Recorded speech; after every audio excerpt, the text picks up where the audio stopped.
Lo encenderé a 2000 voltios. ¿Qué? Este es el primer paso para crear copos de nieve en el laboratorio. ¡Esto es increíble! ¿Qué? Una locura, ¿no? Las puntas de esas agujas son de 100 nanómetros de diámetro. Es una locura. El Dr. Ken Liebrecht es el hombre de los copos de nieve. Fui el asesor de copos de nieve de la película Frozen. Está bien crear copos de nieve con la punta de tus dedos, pero deben ser copos reales o nadie va a creerlo. La oficina de correos de Estados Unidos hizo estampillas con mis imágenes. No es la clase de cosa que sueles pensar cuando comienzas a estudiar física, trabajar en estampillas. Literalmente escribiste el libro sobre copos de nieve. Tuve 2 libros poco exitosos consecutivos y seguimos escribiendo libros hasta que finalmente vendieron 0 copias y nos detuvimos. ¿Eres como un artista de copos de nieve? Diseñador de copos de nieve.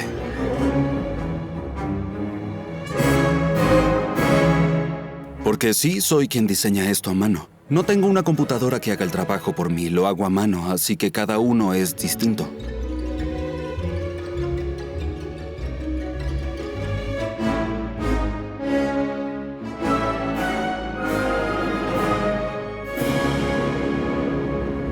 Ken sabe tanto sobre copos de nieve que puede diseñarlos y construirlos bajo sus propias especificaciones. Ahora lo que sucede es que está creciendo, haciendo lo suyo. Está a 13 grados Celsius bajo cero, pero quiero que se ramifique más. Por eso lo bajo a 15 bajo cero.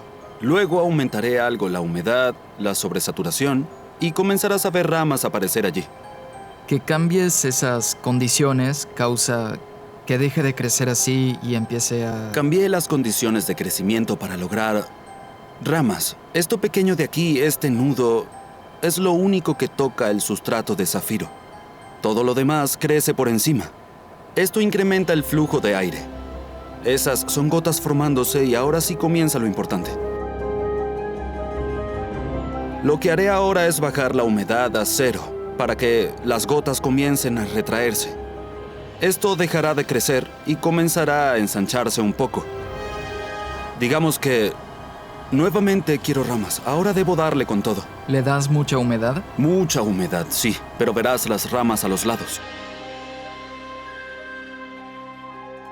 Realmente comienzas a entender lo que ocurre cuando puedes decir, bien, ahora haré esto, y haces que suceda. Es divertido, predigo el futuro. Me gusta pensar que son mejores que la naturaleza. La razón es que las caras son tan filosas, los bordes de estos copos son filosos y nítidos, mientras que desde el cielo deben caer, y para el momento en el que caen y los tomas, los pones bajo un microscopio, se evaporan un poco y solo... ¡Bang! Así de nítidos. La primera fotografía en primer plano de un copo de nieve natural fue tomada en 1885 por el meteorólogo estadounidense Wilson A. Bentley. Fue Bentley quien tuvo la idea de que no hay 2 copos de nieve que sean iguales. Y lo confirmaría. Durante su vida tomó más de 5,000 fotos de copos de nieve, una selección de las cuales aparece en su libro Cristales de Nieve, que todavía se reimprime.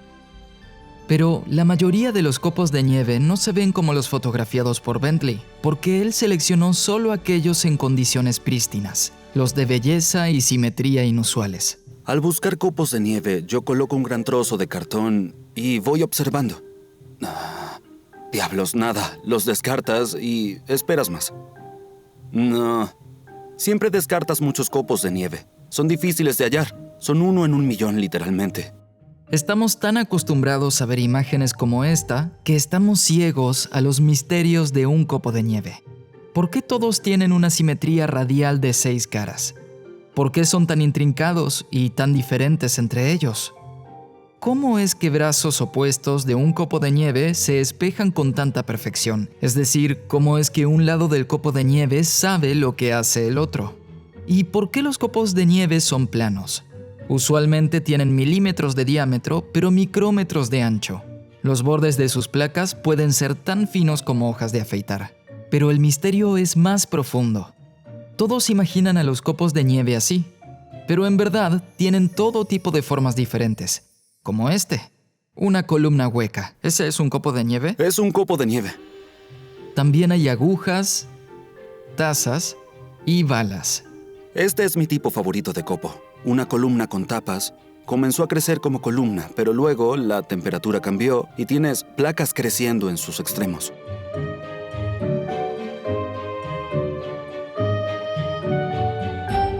Es una cacofonía de formas distintas. Todas aparecen espontáneamente. No hay un ADN ni algún tipo de esquema de lo que sucederá. Es solo vapor de agua congelándose y volviéndose hielo. Has identificado 35 tipos de copos de nieve. Sí, no hay realmente una manera de definir un tipo de copo. La primera tabla de copos de nieve tiene 41, creo, y luego se agrandó a 60 o 70.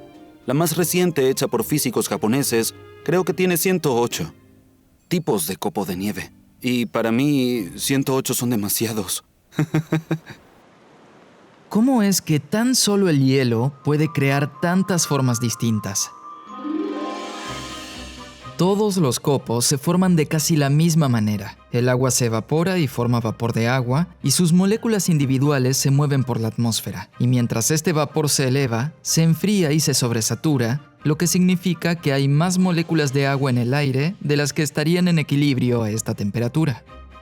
Las moléculas de agua se condensan en partículas de polvo y forman pequeñas gotas, y aunque la temperatura esté por debajo de cero, las gotas no se congelan inmediatamente. Pero en cierto momento, una de ellas se congela. En su interior, las moléculas de agua se fijan en su lugar, formando un cristal hexagonal. Esta estructura resulta de las particularidades de las moléculas de agua. Los átomos de oxígeno atraen más electrones que el hidrógeno, y como la molécula tiene una forma curva, es polar. El oxígeno es un poco negativo y los hidrógenos un poco positivos. Como las cargas opuestas se atraen, el hidrógeno de una molécula se pondrá al lado de un oxígeno de otra molécula, formando lo que llamamos enlace de hidrógeno. Esto es lo que crea la red molecular hexagonal. Pero ¿cómo es que este microscópico entramado se vuelve un cristal hexagonal visible? Comienzas con un trozo de hielo, y estas de aquí son las moléculas de agua. Lo que sucede es que estas superficies planas, que son las superficies de las caras, a escala molecular son muy regulares y planas. Entonces, cuando una molécula de vapor de agua golpea esa superficie regular y plana, tiende a rebotar. Mientras que esto es irregular, hay muchos enlaces moleculares colgando allí. Es algo rugoso, y cuando las moléculas golpean allí, se adhieren. Es algo estadístico, claro, pero las probabilidades de adhesión son altas aquí y bajas aquí. Así que si tomas cualquier forma y la dejas crecer un poco, las áreas rugosas se llenarán y las planas no crecerán mucho, y acabarás con una figura con caras. Y así es como vamos de la mecánica cuántica que gobierna una molécula de agua a un prisma hexagonal de hielo. Este prisma tiene 2 caras base y 6 caras de prisma, lo cual es importante. Si las caras base crecen más rápido, tendrás una columna. Si las caras de prisma crecen más rápido, tendrás un copo de nieve plano. Una vez que hay un cristal semilla, las gotas de agua cercanas se evaporan y depositan moléculas de agua en el copo de nieve en crecimiento. Como las esquinas de prisma hexagonal se extienden más lejos en el aire húmedo, crecen más rápido.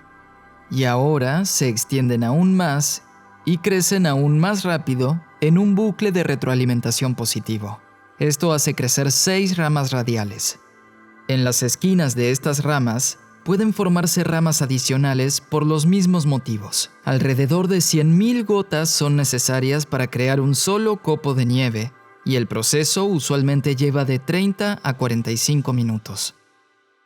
En la década del 30, Ukihiro Nakaya estudiaba sistemáticamente los copos de nieve en la Universidad de Hokkaido, en Japón. Descubrió que los diferentes tipos de copos no ocurren bajo las mismas condiciones. En cambio, 2 factores, la temperatura y el nivel de sobresaturación, determinan qué tipo de copo de nieve se forma. Sus hallazgos son resumidos en el diagrama de Nakaya, pero no es un patrón sencillo. A alrededor de 2 Celsius bajo cero obtienes placas. A 5 Celsius bajo cero se forman columnas y agujas. A 15 Celsius bajo cero, placas nuevamente. Y a menos de 20 Celsius bajo cero obtienes columnas y placas. El diagrama de Nakaya nos permite entender un poco de la historia de cualquier copo. Cada copo de nieve, en esencia, revela su historia a través de su forma. Sí, claro, hasta cierto punto. Definitivamente puedes ver un copo de nieve y decir en qué condiciones ese cristal creció aproximadamente. Los patrones típicos del clima, los frentes fríos, esos producen muchas columnas con tapas, porque mientras que la nube se mueve, comienza a enfriarse y a congelarse a 6 o 10 Celsius bajo cero. Eso forma columnas, y al enfriarse, va creando ramas y placas, y así obtienes columnas con tapas. Esto también explica por qué los copos de nieve son tan intrincados. La temperatura y humedad en cada momento de crecimiento determinan las estructuras que se forman en ese instante. La simetría que ves no es porque un lado es consciente de lo que el otro lado hace, sino porque ambos lados de un copo de nieve crecen en exactamente las mismas condiciones. Cuando el cristal cambia su posición, la temperatura cambiará y las 6 ramas tendrán el mismo cambio de temperatura y responderán de la misma forma. Los copos de nieve distintos, por otro lado, toman cada uno un camino único, y por esto experimentan diferentes tipos de condiciones, y por eso no hay 2 copos de nieve iguales. Pero en el laboratorio puedes controlar cuidadosamente sus condiciones, así que en teoría sería posible crear 2 copos de nieve casi idénticos. Y de hecho, Ken lo hizo. ¿Qué hay aquí? Apunta con tu linterna y verás. Ajá. Imagino que son algún tipo de cristales semilla. Son cristales de nieve brillantes. Sí. Esta es una pequeña cámara con una placa fría. Y hay un pequeño disco de zafiro allí. Empujaré mi zafiro, todo hasta aquí. Y los cristales irán hacia él. Y así se adherirán. Tuve la idea al pensar, si hago crecer uno junto a otro, serán casi idénticos. Los llamo copos gemelos idénticos, porque son como gemelos humanos. No son exactamente idénticos, pero son más similares de lo que esperarías.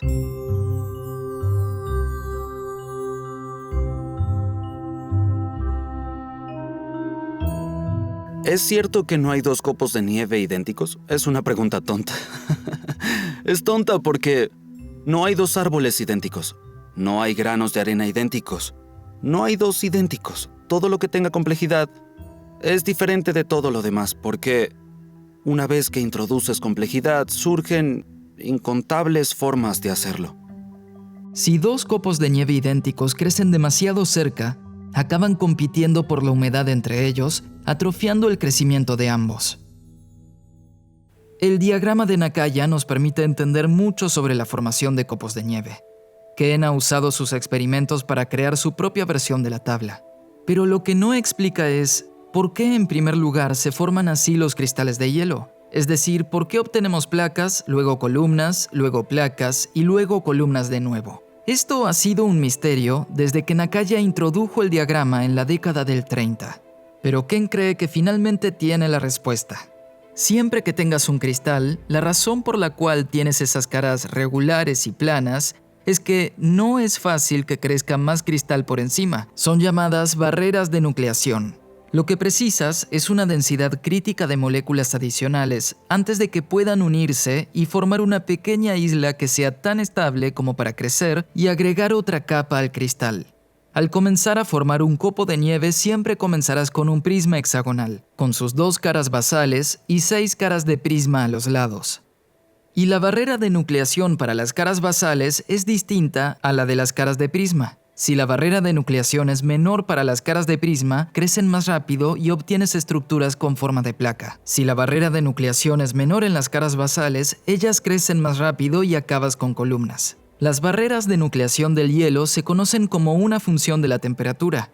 Y esto explica por qué alrededor de los 2 Celsius bajo cero las caras de prisma crecen más rápido y obtienes placas porque su barrera de nucleación es menor. También puedes ver por qué a menos de 20 Celsius bajo cero obtienes columnas, ya que la barrera de nucleación de las caras basales es menor a esas temperaturas. Pero lo que no tiene sentido es por qué tenemos columnas a 5 Celsius bajo cero y luego placas nuevamente a 15 bajo cero.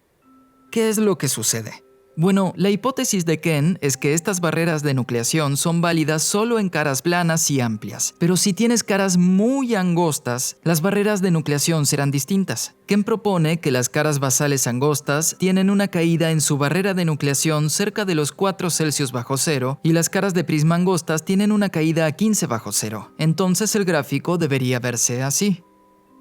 Esto coincide con las distintas formas de copos de nieve que crecen a temperaturas diferentes. Pero, ¿qué es lo que genera estas caídas? Digamos que tenemos una cara de prisma angosta y está creciendo una placa. Las moléculas de agua que golpean las caras basales probablemente no lleguen a la densidad crítica requerida para superar la barrera de nucleación, así que esa superficie crece lentamente. Pero en ambos lados de esta cara, las moléculas de agua pueden adherirse a las esquinas irregulares, y para minimizar la energía de la superficie, la forma ideal de esta cara sería semicircular. Pero si tan solo las capas superiores de moléculas de agua son móviles, para intentar bajar la energía de la superficie, muchas se dispersan a la cara de prisma, y en el proceso superan la densidad crítica requerida para superar la barrera de nucleación y pueden hacer crecer el cristal en la cara de prisma. Gracias a este extremo angosto, la barrera de nucleación es menor a lo que sería en una cara de prisma amplia. Hay un efecto similar en las caras basales, solo que a diferentes temperaturas, y Ken ha experimentado para investigar si estos efectos pueden verse en el laboratorio. Hice una serie de experimentos usando ese aparato y fue algo como solo así. Sí. Cuando haces un modelo y crees que se supone que debe ocurrir algo, y luego ocurre, piensas, quizás sea así. Hasta ahora, los resultados coinciden con la hipótesis. Así que luego de 85 años, quizás entendemos la física molecular del hielo lo suficiente como para explicar por qué los copos de nieve forman una colección tan diversa de formas como columnas o placas. He hecho mucho en mi carrera de astronomía y astrofísica. Nadie nunca pregunta para qué sirve. Nunca. Nunca nadie dijo, ¿para qué necesitamos esos agujeros negros? No. ¿Por qué te importan los anillos de Saturno? ¿Cuál es la motivación para estudiar a Saturno? Nadie lo pregunta. Cada vez que doy una charla, la gente pregunta, ¿para qué haces eso? ¿Para qué sirve eso? Te diré la verdadera razón por la que empecé con esto. Al ver un copo de nieve piensas, la verdad, no sé cómo funciona esto. Eso es suficiente. Tenemos que saber cómo funciona. Demonios, yo quiero descubrir cómo funcionan los copos de nieve. Esa es mi motivación. Como científico, quieres descubrir algo.